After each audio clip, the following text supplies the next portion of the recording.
Les amis de Téléati, Orange, Free, Akadjou, nous la pour peupler le ciel.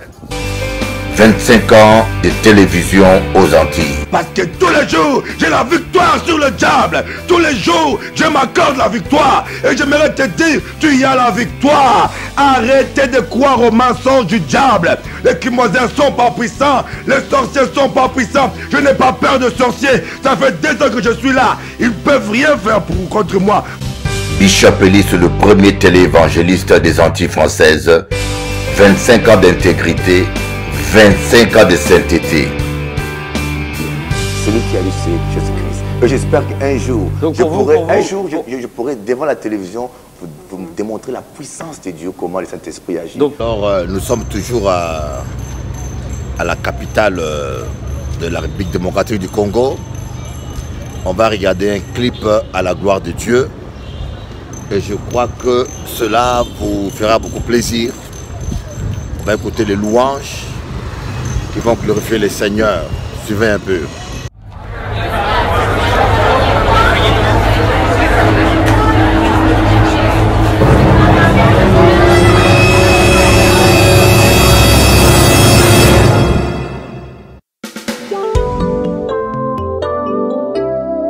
Malheur à l'homme qui se confie dans l'homme et qui prend la chair pour son appui. Heureux l'homme qui se confie en l'Éternel. Il m'a promis l'héritage après sa mort, ça s'est pas réalisé. Les paroles des hommes sont éphémères, l'homme n'est qu'humain. C'est ça la nature de l'homme. Aujourd'hui il dit oui, demain il change non. Maloba moto eza kaka moto, nzambe nde nzambe.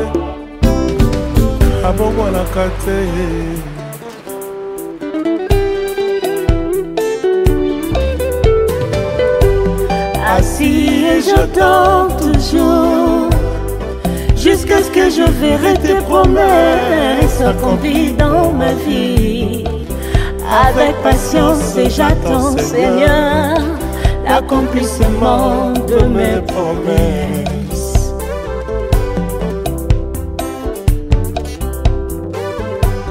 Assis et j'attends toujours jusqu'à ce que je verrai tes promesses s'accomplir dans ma vie.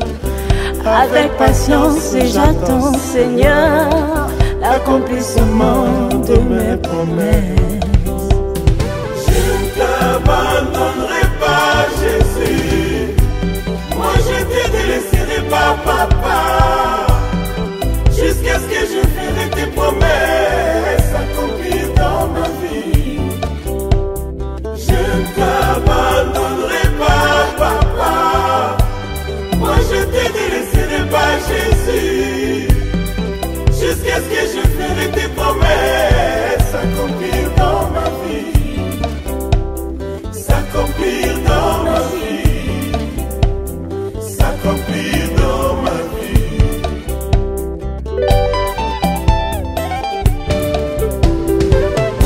Comme a dit le prophète Habakkuk, peu importe le temps que cela va prendre, j'attendrai toujours. Comme un Siméon, je ne mourrai pas jusqu'à ce que je vivrai la promesse. Comme a dit le prophète Habakkuk, peu importe le temps que cela va prendre, mais j'attendrai toujours. Comme Siméon, moi je ne mourrai pas jusqu'à ce que je vivrai la promesse.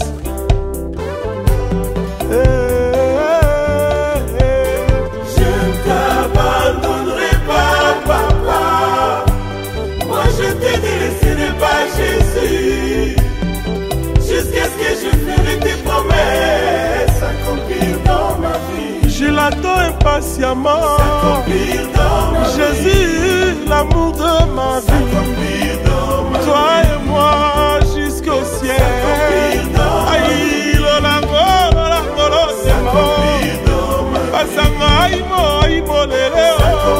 dans ma vie. se abana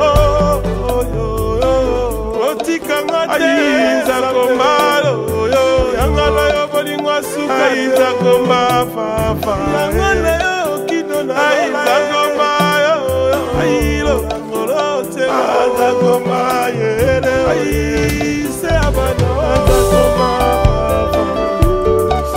Seul le blessé connaît la douleur de sa plaie. Les autres ne peuvent que la deviner. Mawa pasina yo pesa bele na nzambe ye akochola yo te akoseka yo te ndeko.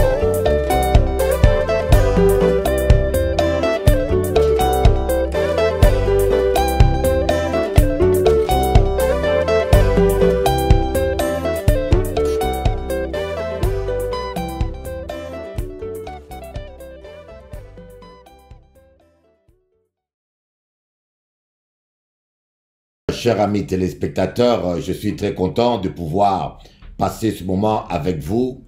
Et le Seigneur a un plan merveilleux pour votre vie. Et j'en suis convaincu que nous avons passé un bon moment et bon Dieu qu'a béni autres. Vraiment que le Seigneur réalise vos rêves.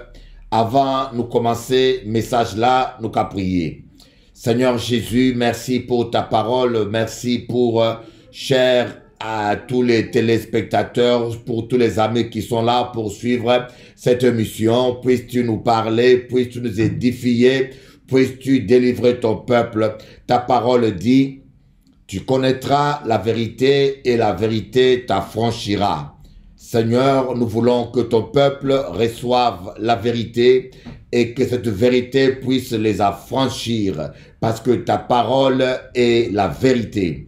Au nom précieux de Jésus, nous prenons autorité sur tout esprit qui ne confesse pas le nom de Jésus, tout esprit d'opposition. Nous déclarons la victoire de la croix. Amen. Il vit au bord du lac deux barques, d'où les pêcheurs étaient descendus pour laver leurs filets. Il monta dans l'une de ces barques qui était à Simon. Et il le pria de s'éloigner un peu de terre, puis il s'assit et de la barque il enseignait la foule.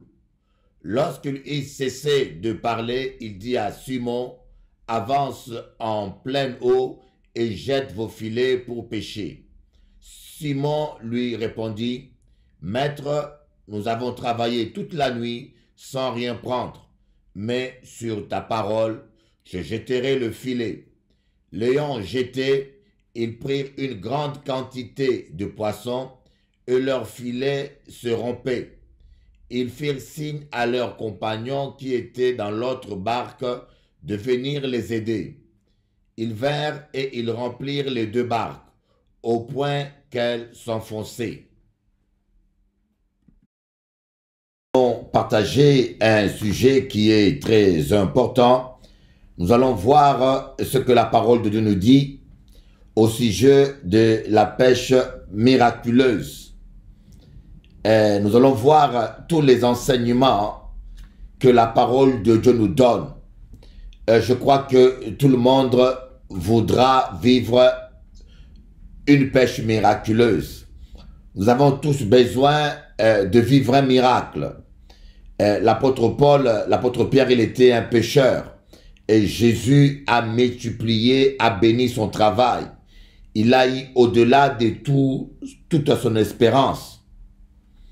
Je crois que nous tous, lorsque nous venons à Dieu, si vous êtes pécheur, Dieu veut que tu ailles de pêche miraculeuse. Et si tu es un médecin, Dieu veut que tu aies des guérisons miraculeuses dans votre travail. Si vous êtes un homme d'affaires, Dieu veut que vous ayez la prospérité et des résultats miraculeux. L'histoire de la pêche miraculeuse nous apprend quelque chose. Quand Dieu vient dans notre vie, il ne s'intéresse pas seulement à l'aspect spirituel. Avant, on voulait nous faire penser que Dieu était seulement utile pour nous pour le salut éternel. Il était seulement utile pour nous pour la vie à venir. c'est-à-dire pour l'éternité. Mais quand nous lisons la Bible, nous voyons que Jésus ne donne pas de promesses seulement concernant la vie à venir, mais Jésus nous fait des promesses concernant notre vie ici-bas, notre vie terrestre. Dieu s'intéresse à votre vie sentimentale. Dieu s'intéresse à l'éducation de votre famille. Dieu s'intéresse à votre business. Dieu s'intéresse à votre travail. Dieu s'intéresse à votre santé. Et Dieu s'intéresse à votre situation actuelle. Dieu s'intéresse à votre vie financière. L'évangile, la parole de Dieu ne concerne pas seulement la vie à venir. Le royaume des cieux commence dès que vous acceptez Jésus-Christ. Jésus a dit aux disciples, le royaume des cieux est au-dedans de vous. Le royaume des cieux ne concerne pas seulement une vie dans l'au-delà. Le royaume des cieux, ça ne concerne pas seulement le paradis. Le royaume des cieux commence au-dedans de vous. Et l'apôtre Paul va exprimer cette réalité en disant le royaume des cieux, c'est la paix, la joie et la justice par le Saint-Esprit. Lorsque vous acceptez Jésus-Christ, il vient mettre la paix en vous, il vient mettre la joie en vous et il vient mettre sa justice en vous. Voyez, le royaume des cieux, ce pas seulement lorsque nous irons au ciel. Voilà, et je vais aujourd'hui essayer de vous démontrer au travers de la parole de Dieu, par cette narration, par cette portion des Écritures de la pêche miraculeuse, et que Dieu veut faire cette pêche miraculeuse avec vous aussi. Et nous allons voir étape par étape, verset par verset, les conditions qu'il faut remplir pour vivre la pêche miraculeuse. L'attitude qu'il faut avoir pour vivre le miracle de Dieu. Parce que Dieu désire que vous prospérez. D'ailleurs, il dit à Israël, étends tes cordages, élargis ta tente. Étends tes cordages, élargis ta tente. Vous voyez, Jésus a multiplié le pain pour nourrir la foule qui le suivait dans le désert.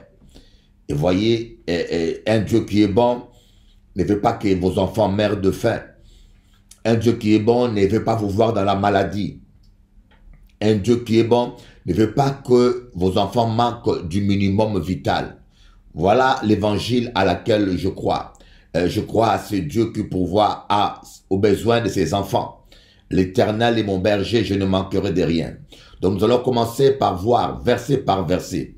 On va commencer par le verset 2 pour voir la première leçon, la première condition pour vivre une pêche miraculeuse, une vie miraculeuse.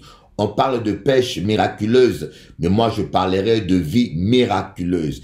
Un Dieu surnaturel dans un homme naturel rend ta vie surnaturelle. Suivez ce verset, le verset 2 de Luc chapitre 5 d'abord. Il vit au bord du lac 2 barques, d'où les pêcheurs étaient descendus pour laver leurs filets. Et la première chose que je voulais partager avec vous, Jésus ne pas aller avec n'importe qui.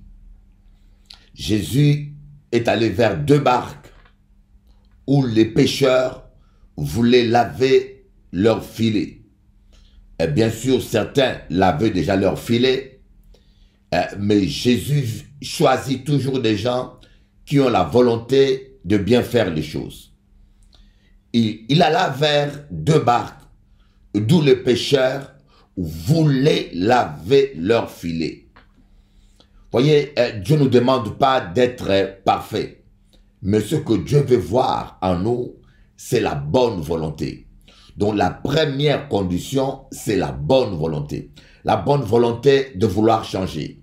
La bonne volonté de faire du bien aux autres. La bonne volonté de suivre Jésus.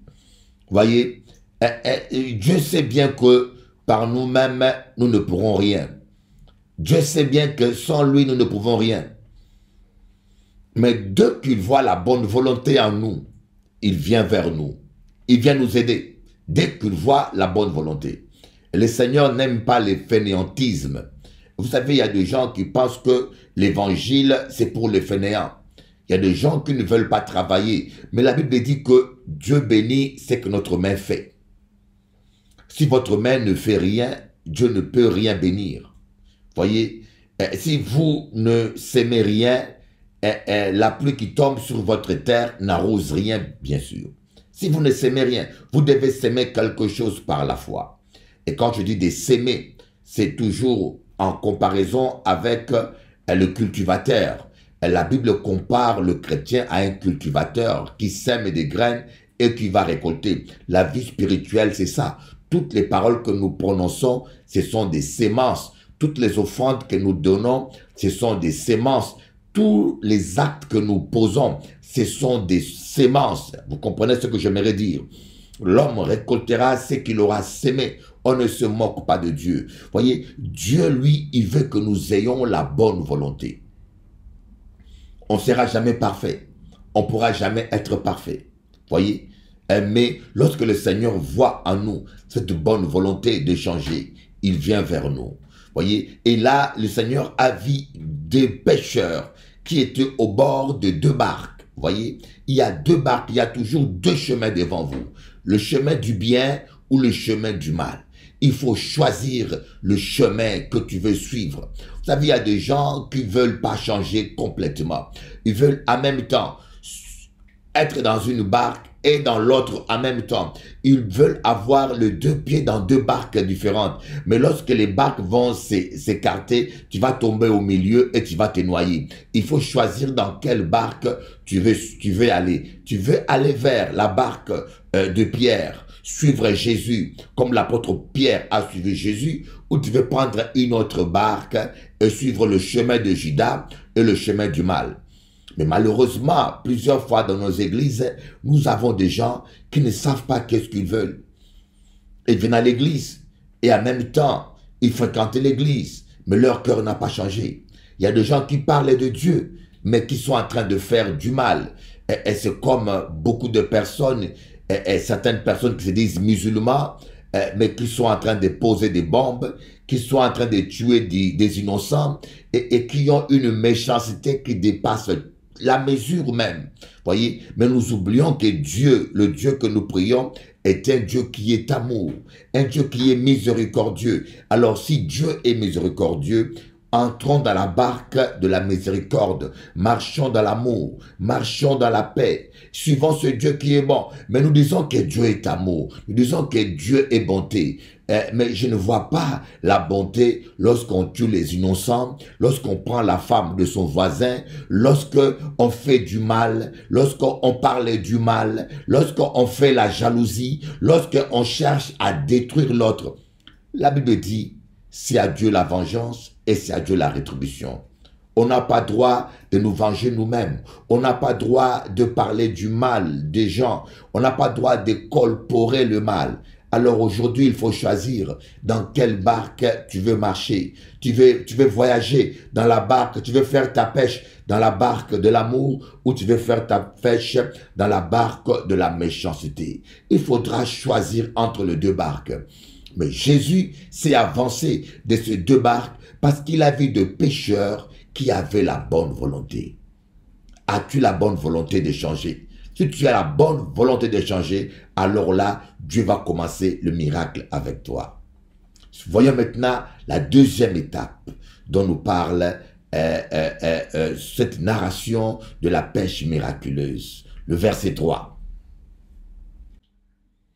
Il monta dans l'une de ces barques qui était à Simon, et il le pria de s'éloigner un peu de terre, puis il s'assit, et de la barque il enseignait la foule. Jésus a fait une choix claire. Il monta dans la barque qui était à Simon. Simon, un homme de foi. Un homme de foi. Jésus a choisi de monter dans la barque de Simon. Mais malheureusement, j'aimerais vous dire, il y a beaucoup de gens qui font des années dans des églises et qui n'ont jamais choisi dans quelle barque monter. Il y a des gens même qui sont dans la mauvaise barque, croyant être dans la bonne. Et quand je parle de la barque, la barque ici est le symbole du chemin de la vie que vous choisissez. Voulez-vous marcher dans l'amour ou de la méchanceté? J'ai rencontré des gens qui se disent chrétiens, mais qui ont une méchanceté inouïe.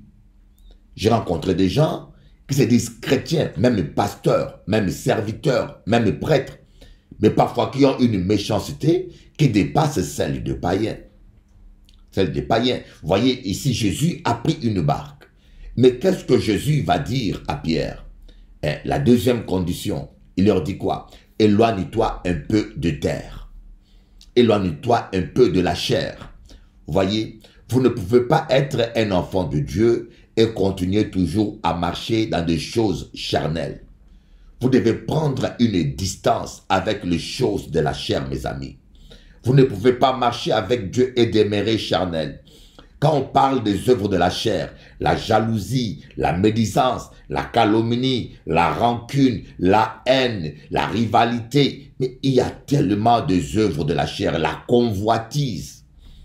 Il y a des gens qui veulent marcher avec Jésus, dans la barque de Jésus, mais qui ne veulent pas s'éloigner des choses de la chair. Les choses de la chair, comme Jésus a dit à Pierre, la deuxième condition, éloigne-toi des affaires inutiles, des choses terre à terre. Voyez, des choses terre à terre qui ne vous amènent à rien.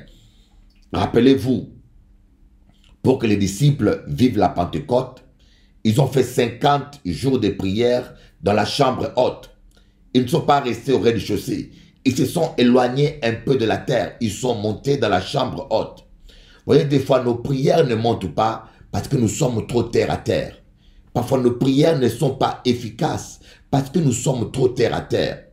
Vous ne pouvez pas prier Dieu et vivre dans la rivalité. Vous ne pouvez pas prier Dieu et vivre dans le manque de pardon. Vous ne pouvez pas prier Dieu et vivre dans la méchanceté. Vous ne pouvez pas prier Dieu et vivre dans la jalousie. Donc, si vous voulez prier, la première chose, vous devez vous éloigner des choses charnelles. Éloignez-vous de terre, voyez. Ne vous mélangez pas trop avec la foule. Je dis toujours aux pasteurs, ne vous mélangez pas trop avec la foule. Les gens qui sont bas ont tendance à vous amener bas. Comme j'aime toujours dire, laissez les canards canarder les canetons dans la canaille de la canne. Amen. Laissez les canards canarder avec leur canne les canetons dans la canaille de la canne. C'est déjà des mots que j'aime bien faire. Vous voyez, il faut vous éloigner. Soyez un peu capitaliste. Parfois, il faut être capitaliste. Dieu, parfois, dans certains passages, il est capitaliste. Un figuier qui ne porte pas de fruits, qui ne porte pas d'intérêt, un figuier qui ne porte pas de figues, il le maudit et qu'il sèche parce que ce figuier occupe inutilement la terre. Et il y a des gens que vous ne devez plus fréquenter. Et vous savez, des fois, dans certains milieux, les gens sont trop bas. Il y a des milieux où des gens ne parlent que de sexe. Il y a certains milieux où les gens ne font que boire. Ils n'ont pas un but dans la vie. Si vous voulez être un homme d'affaires, fréquentez les gens qui font les affaires. Si vous voulez être un sportif, fréquentez les gens qui font du sport. Voyez, fréquentez les gens qui correspondent à votre idéal de la vie. Si vous voulez devenir un certain, si vous avez comme objectif d'atteindre un certain but, fréquentez les gens qui ont le même objectif. Vous allez voir que ces gens-là vont vous apporter un plus. Il faut bien choisir ton environnement. Éloignez-vous des gens qui ne vous apportent rien que des histoires. Des fois, on se plaint des cancans, de la médisance, mais nous fréquentons des gens qui font que des médisances. Des fois, on se plaint des traîtres et on passe le temps à pleurer qu'on est trahi, mais nous fréquentons que des traîtres, que des gens qui trahissent. Alors, apprenez à choisir votre milieu et choisissez votre milieu en tenant compte de votre destinée. Éloignez-vous de la terre, de tous les gens qui ne vous apportent rien, qui sont charnels dans la jalousie, dans la médisance. Et vous allez voir. Deuxième condition, éloignez-vous des choses charnelles. Nous allons voir maintenant la troisième condition. Lisons le verset 4. Lorsque il eut cessé de parler, il dit à Simon, « Avance en pleine eau et jetez vos filets pour pêcher. » Simon lui répondit, « Maître, nous avons travaillé toute la nuit sans rien prendre, mais sur ta parole, je jeterai le filet. » Nous allons voir la troisième et la quatrième condition. La troisième condition que Dieu nous montre au travers de ce passage. Il faut aller dans les eaux profondes. Il faut avancer dans l'eau profonde. C'est très important que nous puissions aller dans l'eau profonde. Et vous savez, l'eau est le symbole de l'esprit. L'eau est le symbole de la parole. Dans la Bible, l'eau symbolise la parole ou l'esprit. Et les deux vont de pair, vous voyez. Une erreur que nous faisons des fois, nous cherchons la solution au lieu de chercher la profondeur. Voyez, un chrétien, c'est quelqu'un qui a comme objectif se rapprocher plus de Dieu. Cherchez à vous rapprocher plus de Dieu. Ne cherchez pas la solution pour vos problèmes. La solution, elle viendra d'elle-même. Rapprochez-vous de Dieu. Lorsque vous cherchez la solution, vous allez tomber dans la distraction. Lorsque vous courez derrière la solution, les résultats seraient que vous allez tomber dans la distraction. Et cherchez la présence de Dieu. Cherchez l'onction du Saint-Esprit. Cherchez la présence du Saint-Esprit. Et entrez dans la parole de Dieu. Méditez la parole de Dieu. Mangez la parole de Dieu. Rapprochez-vous plus de Dieu. Et lorsque vous allez vous rapprocher de Dieu, vous allez voir, vous allez vous rapprocher de votre solution. Parce que Christ, c'est la solution parfaite. Christ, c'est la solution parfaite. Parce que les solutions, il n'y a pas que Dieu qui nous le propose. Le diable a proposé à Jésus des fausses solutions. Des solutions par des chemins mauvais. Voyez, il a dit à Jésus de s'agenouiller et de l'adorer. Il donnera la solution, le royaume de ce monde.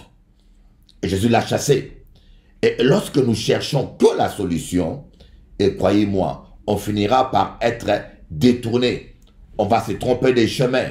On finira par tomber dans le piège du diable. Recherchons la présence de Dieu. Regardez le serviteur d'Abraham. Comment a-t-il pu rencontrer Rebecca? C'est en allant dans le puits de Jacob. Voyez, il est allé près du puits de Jacob. Et c'est là qu'il a prié. Et c'est là que Rebecca est venue. Et Jésus-Christ est la source d'eau vie. Toi qui cherches la guérison, toi qui cherches à refaire ta vie, qui cherches le mariage, qui cherches le bonheur, qui cherches la paix, qui cherches un travail, qui cherches la joie de vivre, des choses qui sont légitimes. Car la Bible dit dans Jean 3,16, Dieu a tant aimé le monde qu'il a donné son Fils unique Jésus-Christ, afin que quiconque croit en lui ne périsse point, mais qu'il ait la vie et la vie en abondance. La Bible dit que Dieu a un plan de paix et de bonheur pour nous. Dieu a un plan de paix. Il dit, je connais le dessein que je fais à ton sujet, un dessein de paix et de bonheur, afin que tu aies un avenir fait d'espérance. Et quelque part, Jésus-Christ a dit, cherchez d'abord le royaume des cieux et tout vous sera donné par-dessus tout. Ne cherchez pas d'abord la solution pour ton problème. Ne cherchez pas d'abord ta délivrance. Ne cherchez pas d'abord le miracle financier. Cherche d'abord la présence de Dieu. Cherche d'abord le royaume des cieux. Cherche d'abord Jésus-Christ. Et après, Dieu te donnera tout par-dessus tout. Et c'est l'erreur que beaucoup de chrétiens font. C'est l'erreur que beaucoup des enfants de Dieu font.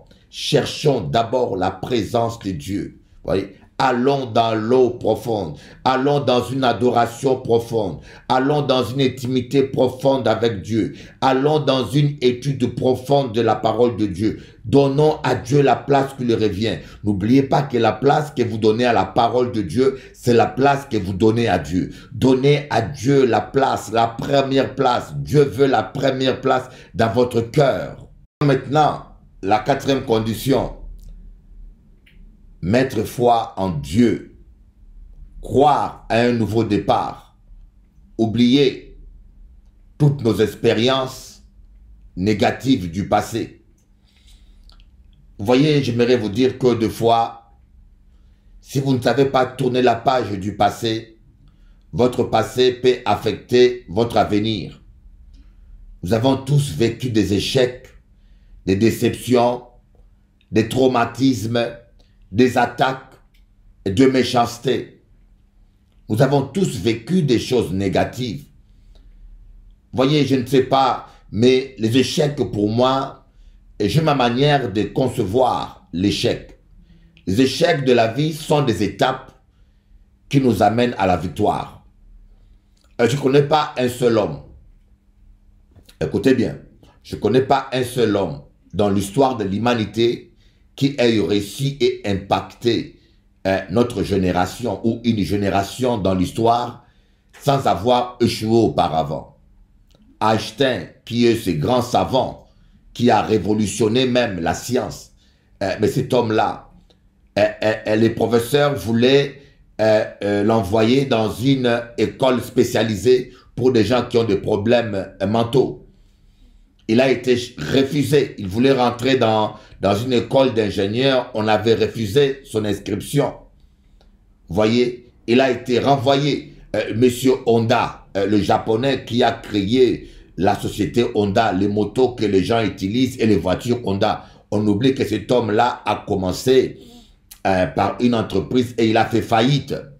Et on l'avait licencié de son travail parce que son patron estimait que il n'était pas bon. Il n'était pas bon pour être ingénieur.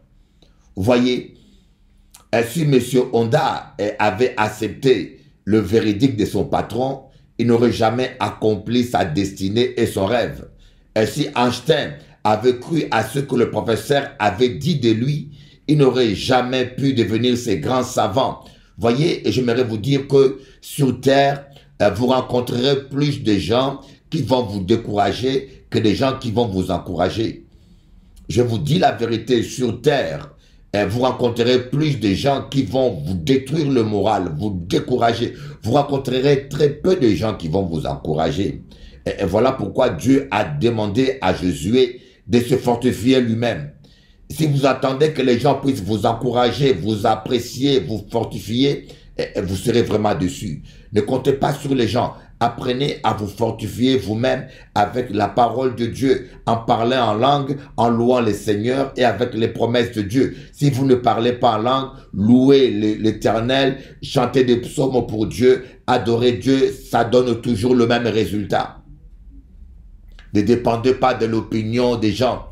Ne croyez pas que vous êtes ce que les gens disent que vous êtes. Croyez que vous êtes ce que Dieu dit que vous êtes. Vous voyez? Et vous savez, le problème, c'est que lorsque nous échouons, et si nous n'avons pas la bonne attitude, l'échec du péché peut affecter notre foi.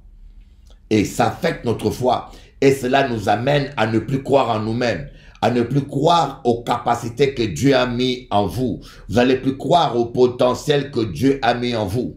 Voyez, comme Jésus dit, croyez en moi et croyez en Dieu. Vous devez croire aux dons que Dieu a mis en vous. Croyez aux capacités que Dieu a mis en vous. Croyez à la puissance que Dieu a mis en vous. Dieu ne vous a pas placé sur terre pour échouer. Dieu vous a placé sur terre pour réussir votre destinée et il vous a équipé en conséquence. J'ai toujours dit, il n'y a pas de vaurien sur terre. Il n'y a que des gens qui ont choisi des chemins qui ne leur ont pas été destinés. Quelqu'un qui a été destiné à faire le match, s'il fait le football, ça ne marchera pas. Il faut que vous puissiez connaître à quoi Dieu vous a destiné. Quel est le don que Dieu a mis en vous. C'est comme le monsieur, ce colonel qui a créé le KFC. Ce monsieur, il avait échoué lamentablement. Il était arrivé à la fin de sa vie et il voulait se suicider. Il avait échoué partout. Et il s'est dit, où je suis bon? Quel est le don? Quelle est la chose que je sais faire le mieux dans ma vie? Il s'est rendu compte qu'il savait bien cuisiner. Alors, il a fait sa formule de poulet, un KFC. Il a proposé cela à plus de 1000 restaurants. Tous les 1000 restaurants ont refusé. Mais il continue à persévérer jusqu'à ce qu'un restaurant l'ait accepté et il est devenu, il a créé le deuxième plus grand restaurant du monde. Rencontrer dans ma vie des femmes qui ne croient plus au bonheur sentimental. J'ai rencontré des hommes qui ne croient plus que le bonheur existe sur terre. Vous voyez? Et parfois, nos échecs détruisent notre foi, affectent notre foi. Notre passé affecte notre avenir lorsque le passé affecte votre foi. Lorsque vous commencez à croire que vous ne valez rien parce que vous avez échoué 1 ou 2 ou 3 fois, ou même parce que vous avez échoué 1000 fois. Regardez l'un des chants le plus populaire de Michael Jackson. Et Beat It. C'est un des chants qui a marqué toute une génération. Mais quand on lit l'histoire de cet album, Quincy Jones, le producteur, ne voulait pas que ce chant soit dans l'album. Parce qu'il estimait que ce chant n'était pas assez puissant, n'était pas assez cadencé. Vous voyez? Le grand producteur Quincy Jones ne voulait pas que ce chant soit dans l'album. Vous voyez que même les meilleures personnes peuvent se tromper. Même le meilleur Marvin Gaye, il avait composé ce chant Let It Get It On, un chant romantique qui a eu du succès, qui est l'un des plus beaux chants romantiques de l'histoire. Voyez? Mais ce chant, son producteur ne voulait pas le produire. Les producteurs ont dit que ce chant est mauvais. Une grande maison de disques. Mais comme lui tenait à son album, il croyait à ce qu'il a fait, il a lancé un défi à sa maison de production. Il leur a dit, si vous ne produisez pas mon album, je quitte votre maison de disques. Et ces gens ont dit, au lieu de le perdre, c'est pas grave, on le produit. Si ça ne marche pas, on perd un album, mais dans le contrat, il fera plusieurs albums et il vend bien. Donc ces gens-là ont produit cet album simplement pour ne pas perdre leurs musiciens. Et le résultat, c'est l'album qui a le mieux marché dans sa vie. Et c'est un chant qui a marqué la génération. Personne n'a la science infuse. Croyez à ce que Dieu dit de vous. Peu importe ce que les gens disent. Même s'ils disent le contraire. Vous voyez, les gens peuvent se tromper. Et seul Dieu ne se trompe pas. Il faut croire à ce que Dieu a mis en vous. Vous avez une destinée. J'aimerais vous dire, vous valez quelque chose. Vous avez de la valeur, voyez. Et le diable veut que vous ignorez ce que vous valez. Le diable veut que vous ignorez ce que Dieu a mis en vous.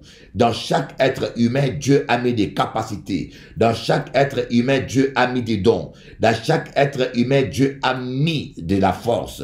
Mais quand vous ignorez vos dons, vous savez, quand Dieu vous équipe pour marcher dans la neige et vous allez dans le désert, voyez, il y a des commandos qui sont équipés pour le désert.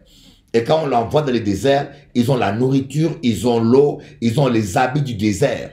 Il y a des commandos qui sont équipés et entraînés pour l'hiver. Et quand ils vont combattre dans l'hiver, ils ont des tenues par exemple, des tenues de couleur blanche pour se fondre dans la neige, qu'on ne les distingue pas, qu'on ne les voit pas de loin. Ils ont des manteaux assez costauds pour résister au froid. Vous voyez, l'équipement d'un soldat va avec le genre de terrain pour lequel sa mission est destinée. C'est la même chose. Quand Dieu vous appelle, par exemple, dans une émission, il vous équipe par conséquent. Si Dieu vous appelle à être pasteur, il va vous équiper avec des dons et des capacités pastorales. Si Dieu vous appelle à être un apôtre, Dieu va vous équiper en conséquence. Mais lorsque vous-même vous vous lancez dans quelque chose à laquelle Dieu vous a pas appelé, vous vous lancez par ambition ou par complaisance et vous allez vous retrouver dans des conditions graves et vous allez échouer. Je vous dis que Dieu, qui est amour, vous a pas appelé à échouer. Alors, oubliez votre passé. Ce n'est pas parce qu'hier que vous avez échoué que toute votre vie est échec. Apprenez à tourner la page. L'apôtre Pierre, il avait péché toute la nuit. C'était un pécheur professionnel. Écoutez bien, c'était un pécheur professionnel. C'était un pécheur professionnel. Mais lorsque Jésus lui a dit, va dans l'eau profonde et jette les filets, il n'a pas dû se quitter. Il n'a pas dit à Jésus, oh Seigneur, j'ai une grande expérience dans la pêche. Seigneur, tu n'as jamais fait la pêche, toi. De quel droit tu vas me dire, moi qui ai l'expérience de la pêche, où je dois jeter les filets? Il n'a pas tenu compte de la loi de la nature. Il n'a pas dit que la nuit il y a plus de poissons et le matin il y en a très peu. L'apôtre Paul a simplement obéi. Et des fois, nos échecs nous rendent incrédules. C'est-à-dire, il y a des gens qui ont échoué ils ont été trahis par une femme, par une deuxième, par une troisième, et qui ne croient plus qu'il y a des femmes qui sont gentilles, qui ne croient plus qu'il y a des femmes qui valent la peine. Pareil que des hommes, des femmes qui ont été trahies par un homme, un deuxième homme, un troisième homme, un quatrième, et qui ne croient pas que le bonheur existe dans le couple. Le problème n'est pas le couple. Dieu qui a dit qu'il n'est pas bon que l'homme soit seul ne s'est pas trompé. Mais si toi tu as choisi les mauvaises personnes, on peut tomber 3, 4 fois sur les mauvaises personnes parce qu'on a des critères mauvais. Quels sont tes critères de choix? Vous savez, il y a des gens qui aiment un homme parce qu'il s'habille bien, mais on ne mange pas les habits. Il y en a qui aiment une femme parce qu'elle est belle, elle a de belles formes, elle a de beaux yeux, mais on ne mange pas les yeux. Vous voyez, on ne vit pas avec la beauté ou les formes, non, on vit avec le caractère. Il y a des gens qui ont des critères trop légers, des critères superficiels, et sans racine dans leur choix dans le choix du mariage. Et le résultat, ils choisissent des mauvaises personnes et ils finissent mal. Quand vous choisissez des mauvaises personnes, vous allez finir mal. Le problème n'est pas l'homme ou la femme. Le problème, c'est votre choix. Vous choisissez des mauvaises personnes. Et cette fois-ci, dites-vous, Dieu ne s'est pas trompé. Et si Dieu a dit, il n'est pas bon que l'homme soit seul, c'est qu'il y a un bonheur dans le mariage. La Bible dit que celui qui trouve une femme trouve le bonheur. Cette fois-ci, dites, Seigneur, fais le choix pour moi. Seigneur, choisis la personne qu'il me faut. Seigneur, choisis-moi la personne qui me rendra heureux. Parce que Dieu seul a le bon choix pour toi. Donc la quatrième condition, il faut croire en Dieu, croire à un avenir meilleur. Oublier tes échecs, oublier les traumatismes de ton passé, faire un trait avec ton passé et te dire, maintenant avec Dieu, il y a de bonnes choses. Parce que sans la foi, Dieu ne fait rien. C'est notre foi qui triomphe du monde. Ne laissez pas votre foi être affectée par le commentaire et les regards des gens. Maintenant, nous allons voir la cinquième condition.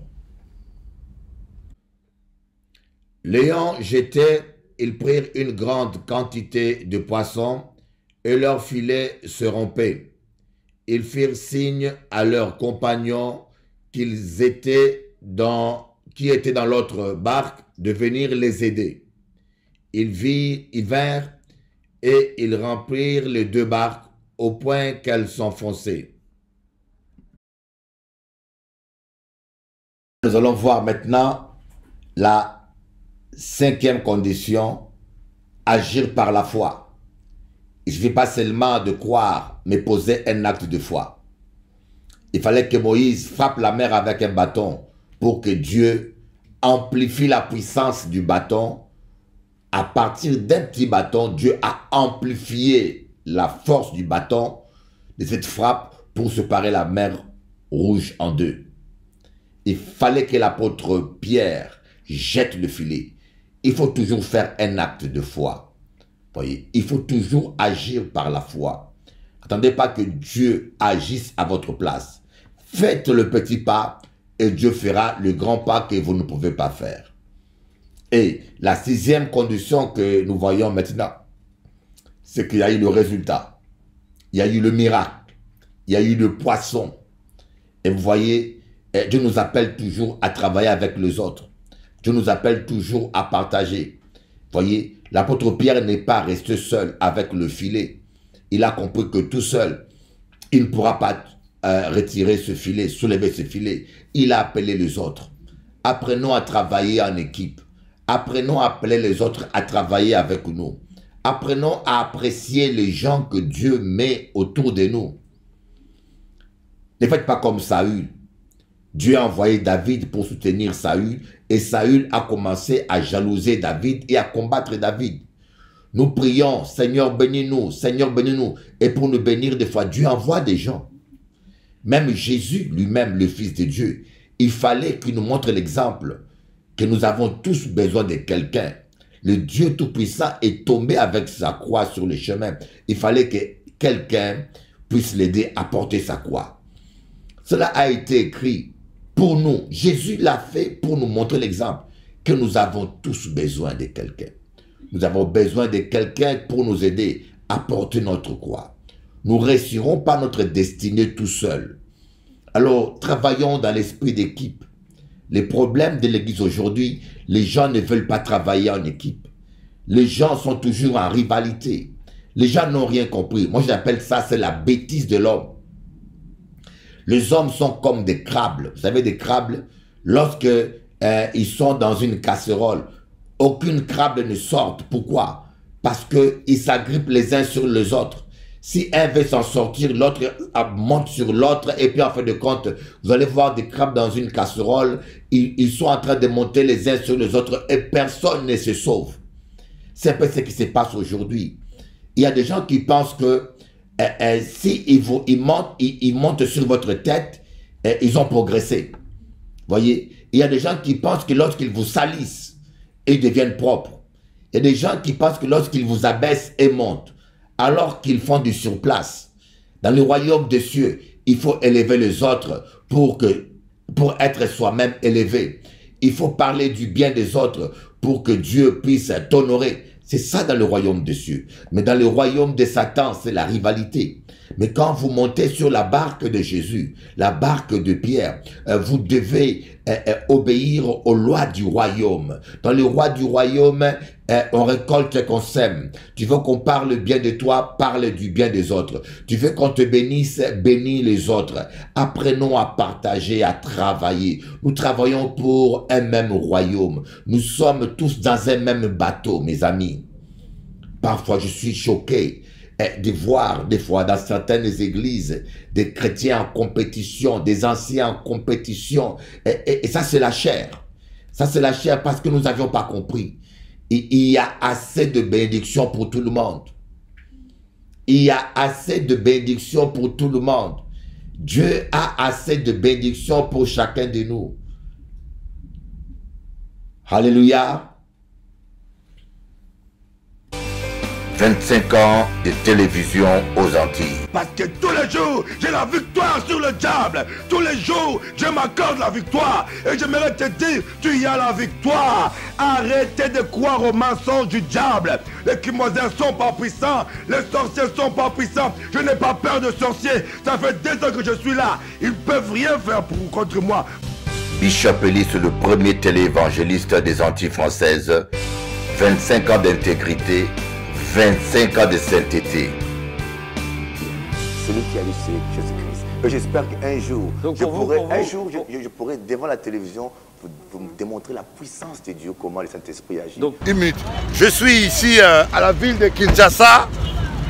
Alors, nous sommes là pour vous présenter l'émission en pleine capitale de la République démocratique du Congo.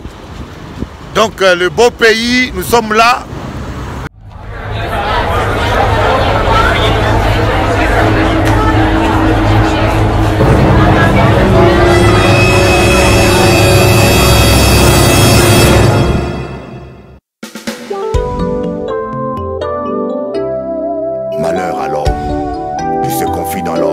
et qui prend la chair pour son appui. Et l'homme qui se confie en l'Éternel. Il m'a promis l'héritage après ce mot, ça s'est pas réalisé. Les paroles des hommes sont éphémères, l'homme n'est qu'humain. C'est ça la nature de l'homme. Aujourd'hui il dit oui, demain il change non. Maloba moto eza kaka moto, nzambe nde nzambe abongwanaka te.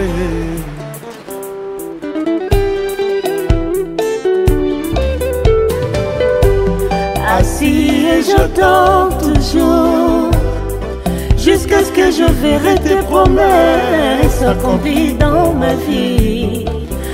Avec patience et j'attends, Seigneur, l'accomplissement de mes promesses.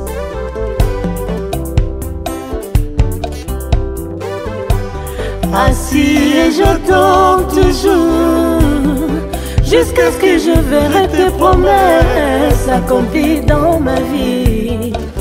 Avec patience et j'attends, Seigneur, l'accomplissement de mes promesses. Je ne t'abandonnerai pas, Jésus. Moi je te délaisserai pas, papa. Jusqu'à ce que je ferai tes promesses s'accomplir dans ma vie. Je ne t'abandonnerai pas, papa. Moi je te délaisserai pas, Jésus. Jusqu'à ce que je ferai tes promesses s'accomplir dans ma vie. S'accomplir dans ma vie. S'accomplir dans ma vie.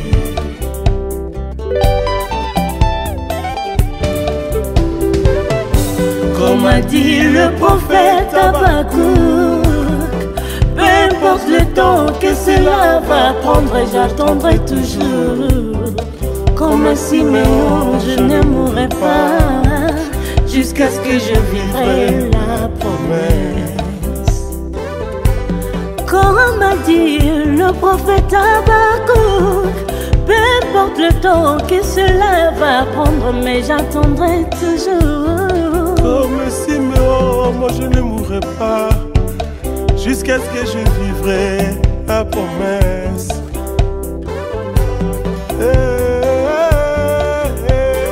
Je ne t'abandonnerai pas, papa. Moi je te délaisserai pas, Jésus. Jusqu'à ce que je ferai tes promesses s'accomplir dans ma vie. Je l'attends impatiemment. S'accomplir dans ma vie. Jésus, l'amour de ma vie. S'accomplir dans ma vie. Toi et moi jusqu'au ciel. S'accomplir dans ma vie.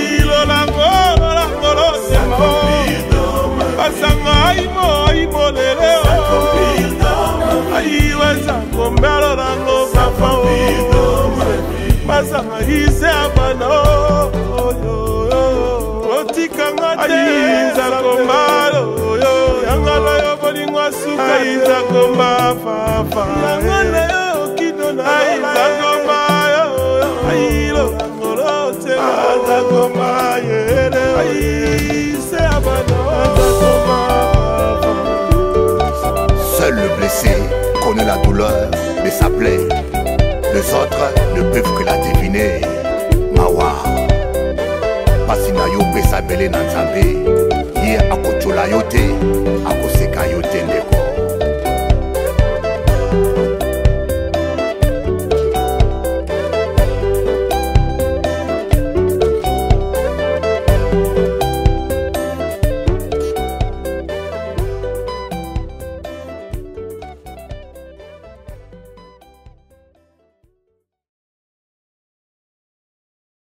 Voilà, maintenant nous sommes arrivés à la fin de notre émission. Que Dieu vous bénisse. Avant de clôturer notre émission, je pense toujours au couple parce que je crois au couple. Je crois au bonheur dans les couples. Je crois que Dieu ne s'est pas trompé en créant l'homme et en créant la femme. Le Dieu qui a dit, il n'est pas bon que l'homme soit seul, il n'a pas fait une grosse erreur. Il avait raison. Je crois toujours à la parole de Dieu qui dit que celui qui trouve une femme trouve le bonheur. Mais malheureusement, nous cherchons des femmes. Vous voyez, il y a certaines personnes qui cherchent des femmes. Il y a des gens qui n'ont pas trouvé des femmes, mais ils ont trouvé des objets de consommation. Quand ils traitent ta femme comme un objet de plaisir, quand ils traitent ta femme comme une esclave, quand ils traitent ta femme pas comme le dit la Bible, c'est normal que tu ne trouves pas le bonheur. En cas de ça, c'est normal que tu ne trouves pas le bonheur. Et je sais qu'il y a beaucoup d'hommes qui n'aiment pas suivre mes émissions parce qu'en cas corrigé saute. Ça va qu'arranger ou parce qu'en cas de la vérité. Mais j'aimerais te dire, il faut traiter ta femme comme une co-héritière de la grâce de Dieu. La Bible dit, Marie, honore ta femme comme co-héritière de la grâce de Dieu en tenant compte qu'ils sont des êtres fragiles afin que rien ne fasse obstacle à vos prières. Ne traite pas ta femme comme une domestique ou comme une esclave ou comme un enfant. Traite-la comme une co-héritière de la grâce de Dieu. Et vous allez voir, si vous traitez votre femme dignement comme une femme, et Dieu vous bénira. Et vous allez voir la parole de Dieu s'accomplir. Celui qui trouve une femme trouve le bonheur. Alors, avant de clôturer, j'aimerais vous faire écouter ce chant afrobeat que j'ai écrit pour tous les amoureux chrétiens. Et que ce chant puisse vous amener à considérer votre femme. Tenez votre femme à la main et écoutez ce chant. I love you, baby. Je t'aime pour la vie. Tu es le don de Dieu pour moi. Je te promets le bonheur. I will take care of you always. Je t'aime pour la vie, mon amour.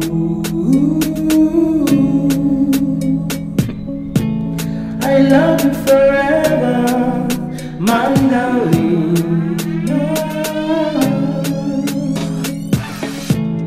Laisse-moi t'aimer, prendre soin de toi. C'est le désir suprême de mon cœur, te donner le bonheur.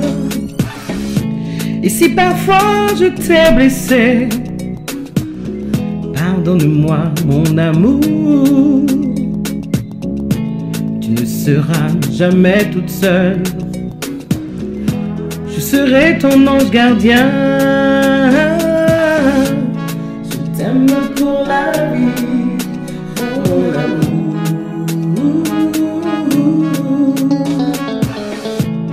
I love you forever, my sugar. Te amo simplemente, mi nena.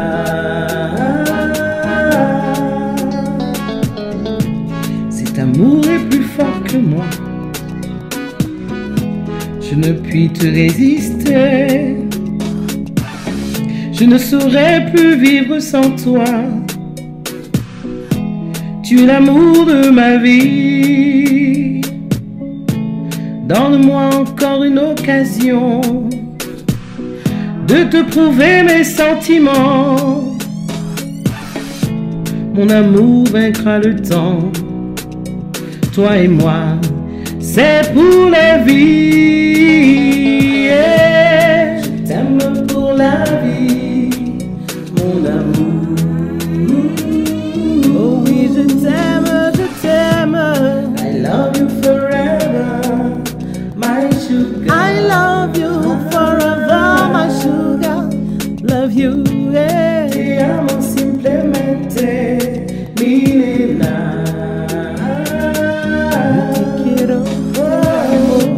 Je t'aime pour la vie, mon amour. Oui, je t'aime. I love you forever, my darling. Yeah. Je t'aime, bébé. Te amo simplemente. Tu sais, je ne saurais plus vivre sans toi.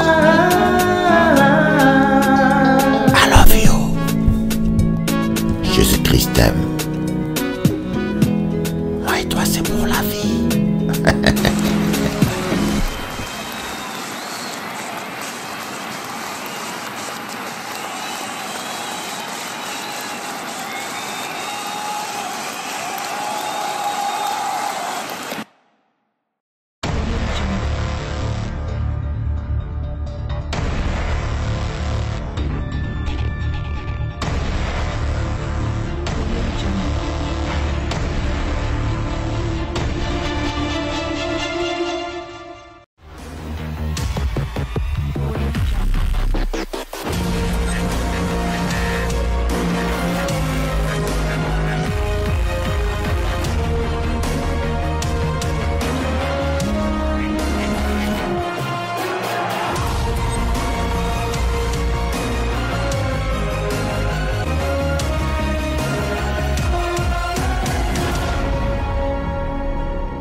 Les amis de Téléati, Orange, Free, Akadjou, nous là pour peupler le ciel.